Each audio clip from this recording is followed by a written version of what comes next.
Hello বন্ধুরা, নতুন আরেকটা ভিডিও আপনাদের স্বাগত।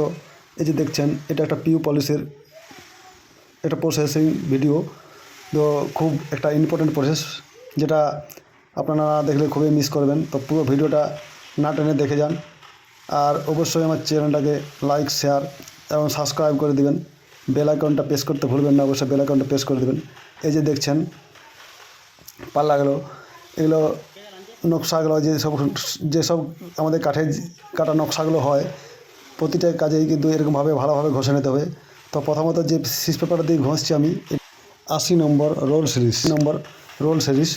তো রোল সিরিজ দিয়ে প্রথমত যে কোলের অংশটা, ওটা আগে আমাদের লক্ষ্য করতে হবে বেশি। যে কোলের অংশটাকে ব্রাশ দেওয়ার পর আমরা 180 নম্বর পেপার দিয়ে ঘষে নেব।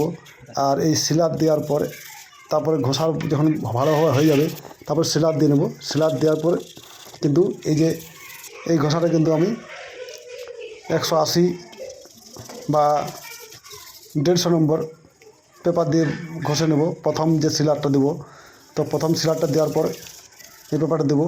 তো এরকম ঘষাটা হবে।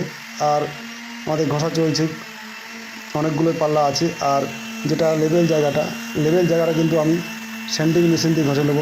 আপনারা হাতও ঘষে নিতে পারেন, যাদের স্যান্ডিং মেশিন আছে তারা স্যান্ডিং মেশিন দিয়ে ঘষে নেবেন। আর এই যে আমাদের ঘষাটা কিন্তু একটা ইম্পর্ট্যান্ট পার্ট। তো অবশ্যই ভালোভাবে ঘষতে হবে। যে কোনো পালিশেই করি না কেন আমরা কিন্তু ঘষাটা কিন্তু ভালো লাগবে। আর পিউ পলিশের ক্ষেত্রে তো বলতে হবে না, ওটা ঘষাটা ভালোভাবে ঘষতে হবে। তো প্রথমত এই যে 180 নম্বর পেপার দিয়ে সিলারটা ঘষে নেব। আর দ্বিতীয় নম্বর সিলারে আমি কিন্তু 400 নম্বর পেপার, এই যে 400 নম্বর পেপার আমি ব্যবহার করব। তো 400 নম্বর পেপারটা একটু মিহি হয়, এই যে দেখতে পাচ্ছেন মিহি হয়, তার জন্য দ্বিতীয়বার দিচ্ছি আমি। আর প্রথমবারে একটু মোটা হয়, তার জন্য মোটা পেপার। তো মিহি পেপারটাই আমরা লাস্ট ফিনিশিংয়ে দেবো।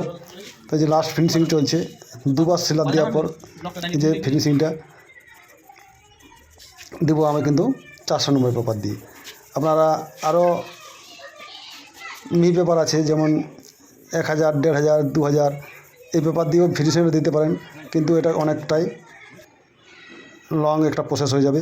অনেকগুলো পাল্লা যদি এতগুলো পাল্লা ঘষতে হয়, তো খুবই কষ্টকর একটা ব্যাপার।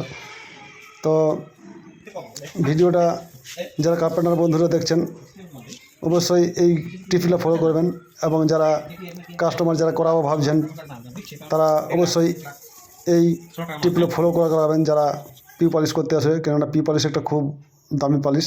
তো প্রতিটা পাল্লায় কিন্তু এরকমভাবে ভালোভাবে ঘষে নিতে হবে, তা নাহলে এরকম চমক আসবে না। এই যে চমকটা দেখছেন, খুবই একটা উজ্জ্বল এবং কাচের মতো ফিনিশিং। তো পুরো ভিডিওটা দেখার জন্য অসংখ্য ধন্যবাদ। দেখা হচ্ছে নেক্সট ভিডিওতে। ততক্ষণে থ্যাংক ইউ।